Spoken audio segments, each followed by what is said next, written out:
to learn it. Why?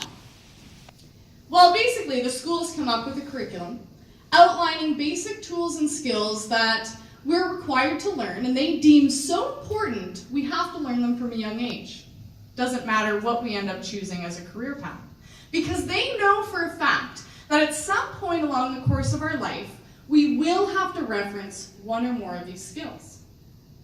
My big question is then, why has the healthcare system not figured this out? Because isn't it also a guarantee that every single one of us in this room will experience pain and or injury at any point in time along the course of our life? It's a guarantee. So why aren't we doing anything about it? Instead, we're sitting back in a clinic and waiting for people to come to us. We need to do something about it. So just to show you how ridiculous and backwards our healthcare system is, I'm going to paint you a little picture of what would the school system look like if it was modeled after us. Better yet, the physio world. Here's what it would look like. So you'd have schools, there'd be teachers available in those schools by appointment only. You wouldn't have to go to school, but again, they're there to call upon when you need them. Reactive. So you might hear something like, oh, so what are you doing next week? Oh, well, I booked an appointment with an English teacher because I have to apply for a job, and I realized I don't know how to write a resume. I actually don't even know how to write my own name. I never learned the alphabet. So I booked an appointment with an English teacher, and hopefully she can teach me a thing or two and maybe write the resume for me. What would happen if the school system was actually like this? Because this is the healthcare system.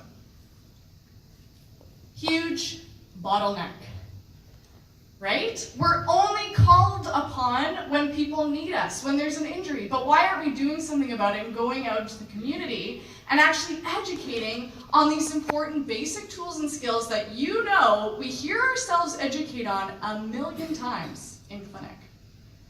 So I'm just going to leave this up here because, well, don't we look so good together? So I'm a bit of a Lorimer Moseley geek, and for those of you who don't know, this is Professor Lorimer Moseley. He is an amazing pain scientist out of Australia, and I'm sure we're all familiar in one way or another with his pain research. Amazing. I don't know if you know what he does on the side. So did you know he actually goes into schools and he dresses up as the pain monster, and he's going in and teaching kids about pain? Think about that. That is amazing. Think about the impact if you knew from the time you were 5 that pain is just an output from the brain, it is nothing to be afraid of, and it is never correlated with the amount of tissue damage.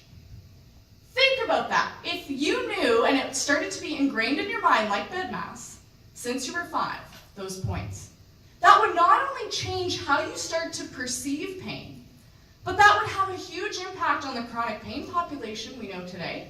A population that takes so many healthcare resources for good reason, and they have these fantastic chronic pain programs, but why do I have to be in chronic pain to get to learn these important tools and skills? Amazing programs that teach you about what pain is, the education, how to self-treat, how to self-manage, and that movement is the answer. Why do you have to wait to learn about that? These are the simple tools we should be actually embedding in the school curriculum to the kids. So I've taken a page out of Lorimer Moseley's book, and this is what I'm doing. I've designed a dance medicine class, and I'm going into dance studios and just starting to educate the kids on these simple things. They're simple, guys. It doesn't even have to be as complex as pain, but I'm talking like, I taught a 45-year-old man the other day just how to go from sit to stand without his knees falling in. How to not walk like a duck and why that's bad for you. Simple things that 8-year-olds can grasp. What is a tight muscle? How to release a tight muscle. Important basic skills that we all hear ourselves on repeat, educate people on in clinic. But we need to actually get that information out there proactively. It's also why I've created the YouTube channel, The SOAPBOX, your patient education station, as my way of, again, going out to the community and getting these basic tools and skills out there, soon to be the curriculum. Give me a year or two. So I think we all need to do more of this. I think if we all actually went out, oh, the red flag went up, so I have a 1 minute. I think if we all took one day out of our schedule and dedicated it to going out to the community and preventing injury, we would not only see a change in how people start to approach their own injuries and start to self-manage, we would see a change in what we actually see in clinic. We would see different types of things in the clinic. So here's to taking a more BEDMAS approach, more soapbox, less soap notes. Thanks so much. I'm Dani West.